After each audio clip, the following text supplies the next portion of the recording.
Bago ko po sabihin yung timeline ko, may I express first po muna yung, the LGU wishes to, sincerely condolences po yung family po ng deceased students.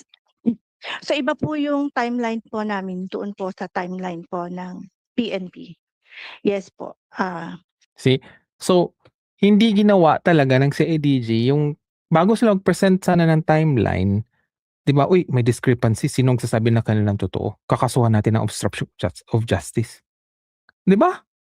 Pero kung ang boss mo na si John Vic Rimulya, 'di ba, susuwayin mo, ay baka magaya ka kay Tore na biglang naligwak, right? In-explain ko na sa ating previous live discussion, ano ba yung vested interest si John Vic Rimulya? Si John Vic Rimulya po ay manager ng UP team na kung saan maglalaro din sa UAP. And nakita natin ang Ateneo de Manila team ang mas malaking ambag sa kita ng UAP kasi syempre mayaman, maraming bumili ng ticket, maraming sponsors. So kung mawala ang Ateneo sa UAP, matatamaan din ang ibang team kasi walang manonood. 'Di ba? So yun ang vested interest nitong si John Vic Rimulya. Kaya nga sabi 'di ba na baka maglalaro ulit ang Ateneo kahit na 'di ba anong investigation maglalaro sa UAP. And you have to take note, 'di ba doon sa interview ni Sam at saka ni Kiefer, 'di ba na parang maglalaro sila for Rene and Divine. They are now using, okay? Na anuhin natin, suportahan natin tong Ateneo players kasi ano yan nila para kay Divine at saka kay Rene. Come on. Bago niyo yan sabihin, magsabi muna kayo ng katotohanan, hindi yung questionable yung pinagsasabi niyo, hindi nagtutugma sa ibang players.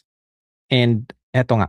express first po muna yung, the LGU wishes to, sincerely condolences po yung family po ng deceased students. So iba po yung timeline po namin doon po sa timeline po ng PNP.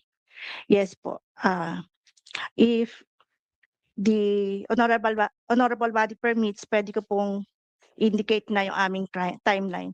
So eto po yung aming timeline sa MDRRMO. Once again po, magandang tanghali po sa inyong lahat. So 3:04 PM po ay may tumawag po sa amin sa aming hotline na nagngangalan po na Neta Rubio. Nagpakilala po siya na staff po ng Hermanos. So yung staff ang tumawag, okay, nung resort. 3:04, okay, tugma. Eh syempre yung mga mag-rescue, nagte-take down notes yan sila, 'di ba? Kung anong oras, right? Para kung may investigation, meron sila. So nagte-take note talaga yan sila. Pati yung hospital. Tanungin niyo yung mga nurse sa ER, 'di ba, kung gaano ka-accurate yung time nila. 'Di ba? Magsasabi pa nga sila dun sa doktor nga, okay, ito na yung time na nawala yung tao, 'di ba? Kasi alam nila SOP na yun eh. So 3:04 tumawag daw yung staff. Itong susunod na statement, magtataka ka, bakit gano'n, okay? Opo. And nung pong una ay sinabi niya na nahihirapan man lang pong huminga yung, case. See? Yung una nung tawag, 'di ba, ay may nahihirapang huminga. So yung case lang nila may nahihirapang huminga. Okay, take note, may nahihirapang huminga. So ibig sabihin nun, may nangyari hindi sa tubig.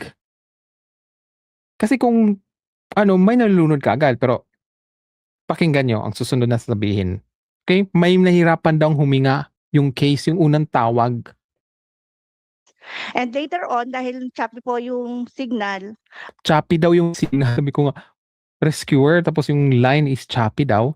Tapos later on, okay? and upon probing po nung aming communications officer ay sinabi na nga po niya na may nalulunod. See? Imagine mga kaloys yung unang tawag, meron nang hirapang huminga. Kaya nga, napasok sa isip ko mga kaloys na, wait, may sinabi yung unang coach, okay, ni Rene sa kondisyon ng katawan ni Rene. Okay?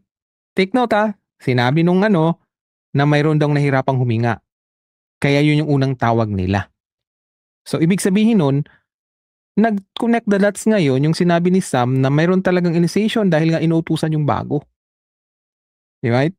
So, yun na nga, bakit ang resort na pinili nila ay yung wala talagang halos kapitbahay. Tapos dito sa timeline mga kaloys, kung balikan nyo ditong timeline, okay?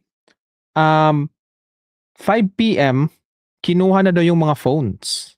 Dito sa timeline. Okay? Yan. Okay?